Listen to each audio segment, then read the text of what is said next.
Wait, I wanna smoke. Okay. Just don't smoke near me because Yeah, I cannot breathe. yeah, I got it. Are we going to wait for them for Asi and I see maybe in 2 o'clock. 3 o'clock? What Yeah. time is it? It's 1:10. Oh, it's too late. And about the other two? Other two will start in 3 p.m. But right now, the other two is like sleep. Sleeping. Okay. Okay, the two of us only. Of course. It's okay. Akala ko kasama yung tatlong babae. Yung tatlong babae kasi yung isa Indonesian din, yung isa naman Myanmar, yung isa naman Burmese. And from Asia sila.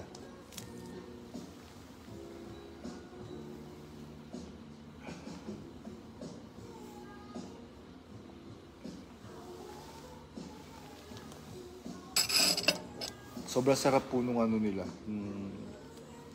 Nung kakao.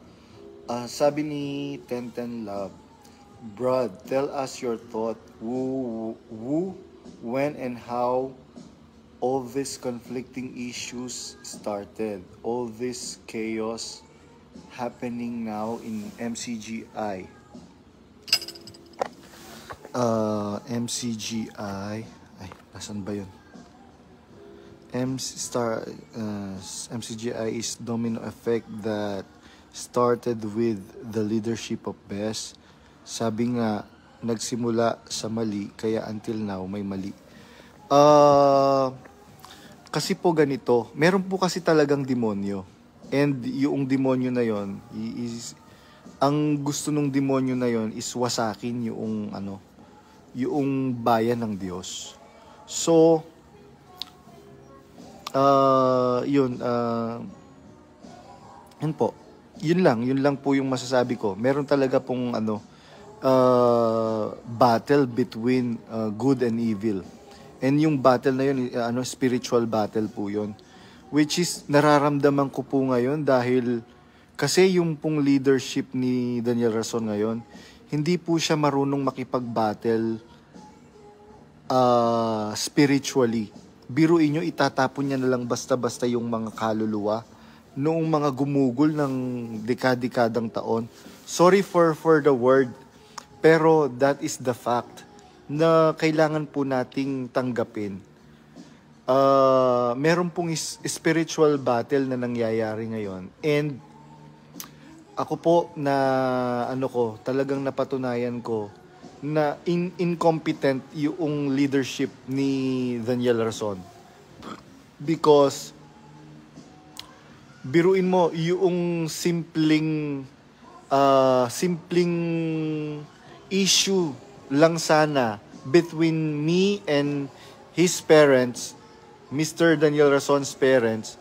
Ayan, ganyan yung nangyari because he did not handle it well. Hindi niya po nahawakan yun ng maayos. Pwede naman po sana niyang sabihin na, Mami, nasa malayo na si Badong. Siguro naman po mas maganda, kagaya nung tinuturo sa atin, na magpatawaran, ayaw ng Diyos ng madaldal, yung chismis, etc. etc. Kasi ako po sa totoo lang, nananahimik po ako dito. As in, nananahimik po ako dito. Meron lang pong dalahira na na nagtanong sa akin na sino daw yung pinariringgan ko. Sabi ko wala naman akong binabanggit na pangalan doon. Tapos siguro ni-screenshot niya na binanggit ko sa kanya yung pangalan, idinaldal niya, ni-report niya kaagad kay Daniel Rason. Itong Daniel Rason naman na to, hindi man lang samantalang nag-message po ako sa kanya directly through his secretary na si Almira or Almina, either of the two, yung kambal na kasama nila. Wala naman po siyang response din eh. That was dated November 21, 2023. Yun. So, yun ang masaklap na katotohanan.